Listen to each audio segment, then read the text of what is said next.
Your Honor. At this time, the defense would like to call Mr. Brad Smith to the stand.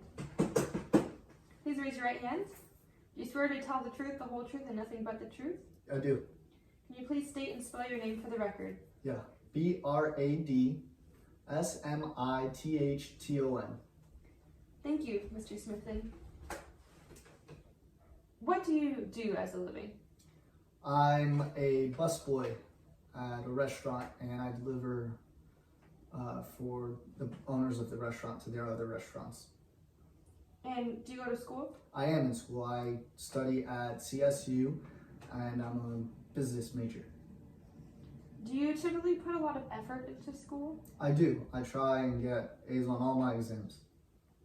And you had exams recently, right? Yeah, I had them on June 29th was my last test. And you put your typical amount of effort into these tests that you normally do? Yeah, the test was on Friday, so I guess it may have been June 30th. Oh no, I guess it was June 29th, yeah. And I stayed up the whole night the night before, all night Thursday, and the test was on Friday. Did you sleep at all on Thursday night? No, I pulled an all-nighter for the test. What about after the test on Friday? Did you take a nap? Friday, no. I went straight to my friend's house, Otis, where we barbecued and cooked some food and played some pool. And then after that, we decided around midnight to go mudding with our Jeeps. I had just gotten a new Jeep at the time. So you didn't sleep at all Friday either? No, not Friday. Did you sleep on Saturday? On Saturday, after mudding, we went to a diner where we all went to go eat, and then Saturday when we got back home to my friend Otis's house, we all slept for a few hours from about 6 to about 10 or 11 in the morning. So I guess 3 or 4 hours of sleep Saturday morning. And what did you do later on Saturday? Later on Saturday, a few of our frat friends came over and we started having a little get-together at Otis's house. Did you drink at this get-together? Yeah, I think I had probably 3 or 4 beers at the party. Do you know when you stopped drinking?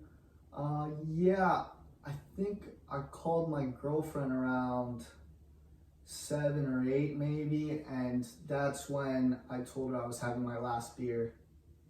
And why did you stop drinking that early? Well, my girlfriend doesn't really like when I drink. She says that it all goes in my head, so when I'm around her, I like to respect that, and I try and be sober around her. And what did your conversation on the phone entail with your girlfriend? Yeah, I called my girlfriend and I told her that the party was still going on, and I asked her if she wanted me to pick her up, but she told me that she was still working on her paper, but that she'd be done in a few hours. Okay, so did you go see her eventually in a few hours? Yeah, I went to go see her around 1 a.m. 1 a.m. is when you left the party? Yeah, 1 a.m. is when I left the party, so I must have gotten there around 1:15. And you stopped drinking around 7, you said, correct? Yeah, 7 or 8, around there. Okay. And so, since there were several hours after, did you feel any effect from the alcohol when you left at 1 a.m.? No, not at all. I was completely sober. And when you went to get your girlfriend, what did you guys do? Well, when I went to go get my girlfriend, we chatted and I showed her my new Jeep, and she said she really liked it. I was really happy because I was really glad that she was impressed by my Jeep. And then after that, we got in the Jeep and we were gonna head back to the party. And did you go back to the party? Well, we were intending to, but on our way, I decided to be a little foolish and run into the mud on the back streets of Province Point. And I got my girlfriend's dress a little dirty and wet her hair with mud water and stuff. So she got a little upset with me. And then after she told me to stop, I rolled past the stop sign, and that's when an officer pulled me over. What happened when you were pulled over by the officer? Well, the officer first asked me if I had been drinking, and I told him no. And then he ordered me out of the vehicle and told my girlfriend to go stand over by the sheds nearby. Okay, and when you told him no, did he continue the traffic stop? Yeah, when he asked me to get out of the car, he asked me if I'd be willing to perform some sobriety tests, and I agreed willingly because I wasn't intoxicated at the time. So he performed several sobriety tests, and I complied. And if you remember, were you able to complete those tests? Well, yeah, I had some trouble with the walking and turning test, but I mean, that was just because of the flip-flops I was wearing at the time. I had flip-flops that weren't catching my heels, and the ground where he had me perform the test was full of gravel, and it was slippery rocks, and I just couldn't control my feet. But if I remember, or if I recall correctly, I was able to perform all of the steps there perfectly. It was only the turn that I had a little trouble with when I twisted my foot in my flip-flop. Okay. Besides that little mishap with the turn, was there any reason why the officer would think you were intoxicated, do you think? I maybe my eyes were a little red, but I mean, I was pretty tired. I was up for quite some time and only had 3 hours of sleep over a 3-day period. So my eyes probably could have been a little bloodshot. But I mean, I performed the turn test, and I performed the standing on one leg test that he asked me to perform for 25 seconds in flip-flops on a gravel road.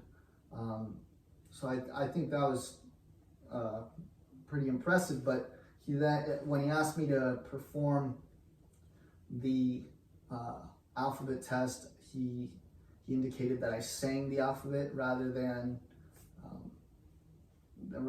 just stating the alphabet.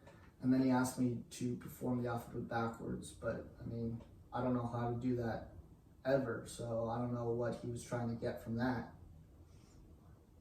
Okay, and after the test, were you taken to the station? Yeah, I was taken to the station. And what happened while at the station? Well, on my way in, I tripped over my flip-flops again. I'm gonna throw these flip-flops out after I get out of here, but I tripped over my flip-flops and fell right to my butt. I didn't have my hands to catch me or anything. They were cuffed behind my back. It was quite embarrassing. And let me just go back a second. When you were finished with the test and subsequently handcuffed, where was Sarah? The officer seemed to forget all about Sarah. He left her actually at the scene of the stop. He said he only took me into the police station and left her there by the sheds in the dark at 1 a.m, which I found very surprising. Yes, I would as well. And so going back to the station, did you call anyone while you were there?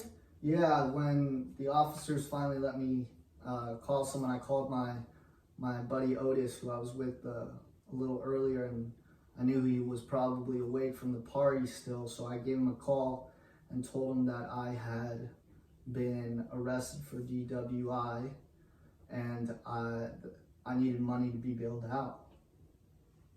Okay, and just to reiterate, over the span of 72 hours from Thursday morning to Sunday morning, how many hours did you say you were able to sleep?